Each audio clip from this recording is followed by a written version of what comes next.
by phone. And she can't see her son too, because they put her son in Colorado. They can't speak with nobody, 24 hours in the room. They can go outside for just 1 hour a day. And it's not only the her three sons in the jail, they can see each other. They can't. They're separate. They're not allowed to speak with nobody in silent room. They're, you know, like the more worse than, you know, like the dog. You know, like here, when you have dog, you take them outside to, you know, to walk, to see the sun. Her son never go out for sun. For what? For 3 years. Now in security, maximum security jail. This is not justice. This is not United States. This, I don't know how you, excuse my language, I don't know how to speak good English. I would like to explain more, but I don't speak good English. I'm sorry for that. Thank you. Assalamu alaikum. Wa alaikum salam. Okay, next we're going to hear from, excuse me, from Sister Alicia McWilliams. She is the aunt of one of the men involved in the case known as the Newburgh Four. And just another very tragic case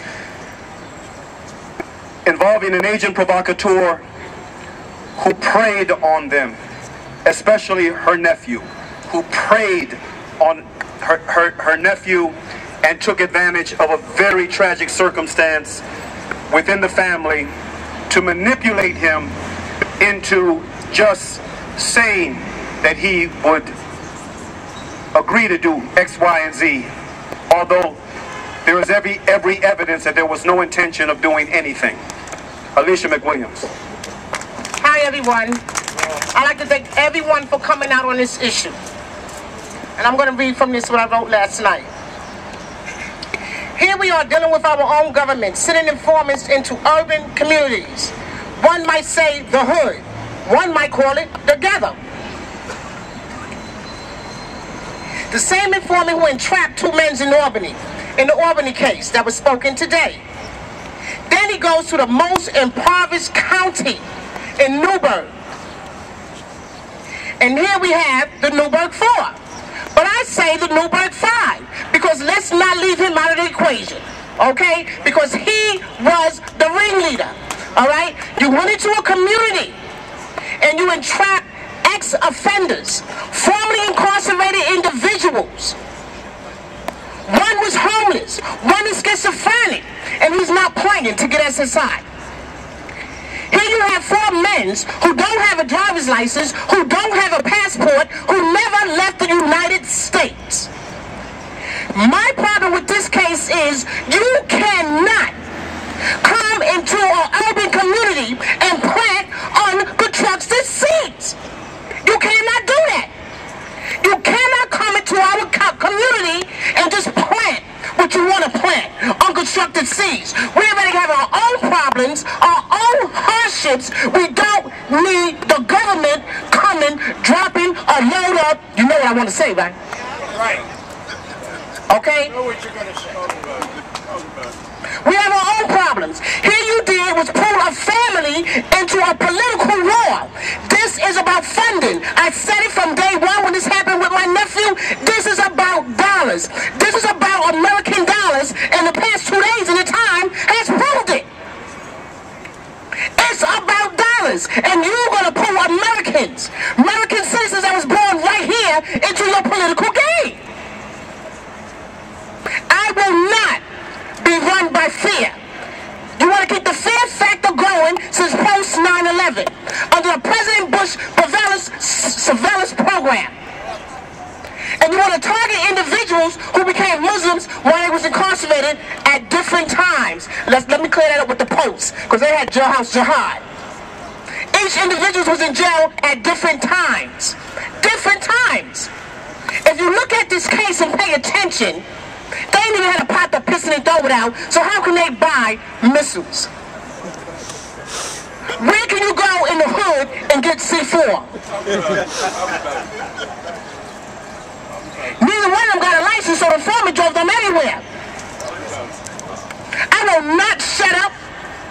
I will not be scared. I will use my voice, because I got a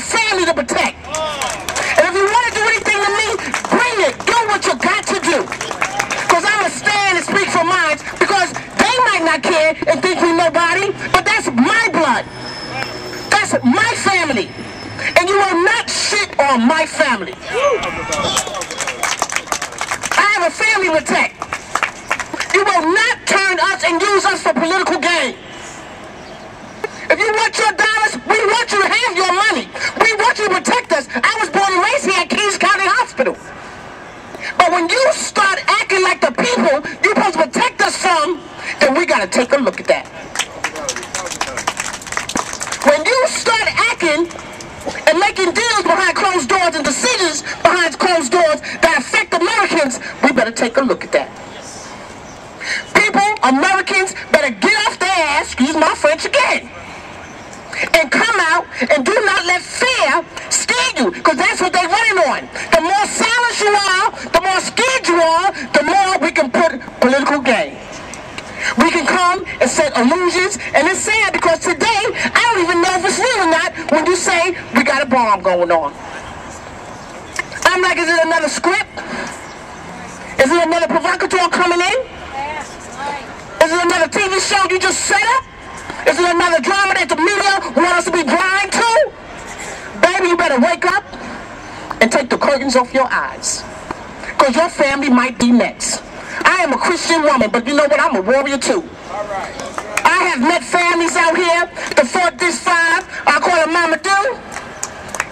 I have met people that I would not deal with, but you know what? We are a family right now, because you know what we're fighting for? Justice!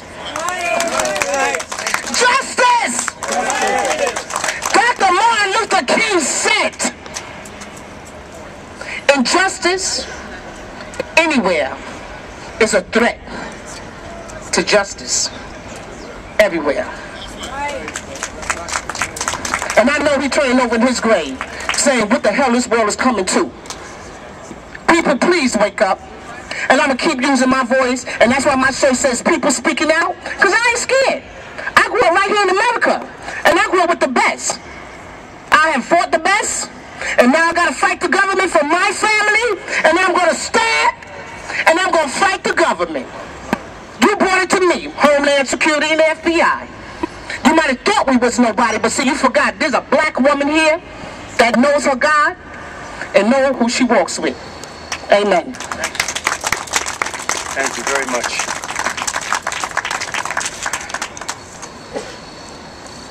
The next person we're going to hear from is a young sister from Boston.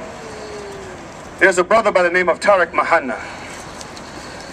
who was, and there are many other cases like this, a young man, very well known and respected in the Muslim community, who was sought by the FBI to be an informant of theirs, to work for them secretly within the Muslim community.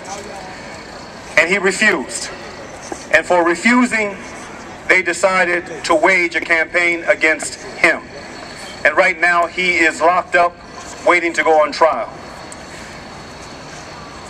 The sister Layla Murad is with the Tarek Mahana Support Committee.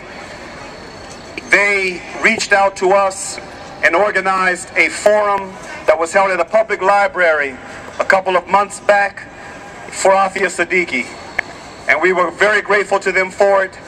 And it was through that forum that it was brought to my attention that it was Tarek Mahana who wrote one of the most passionate, and he wrote it as a ghostwriter, commentaries on Aafia after she was brought to the United States. And so without any further ado, Layla Murad for both Aafia and the Tarek Mahana Support Committee. Assalamu alaikum everyone, how are you doing? Thank you all for coming out. So I'm here today from Boston to show my support for Dr. Aafia Siddiqui and to voice my outrage at her conviction and what she has endured. Because you've already heard the details of all of her case, I'm not going to go into details. But I will say that Aafia Siddiqui is such a strong and inspirational woman. She did so much work in the community in Boston. And this is exactly the kind of event you'd see her at and mobilizing people for and speaking at. So in the spirit of Sister Aafia's own work advocating for Muslim political prisoners, I'd like to talk to you all for a minute about another case of the FBI's targeting and repression of the Muslim community. Tarek Mahana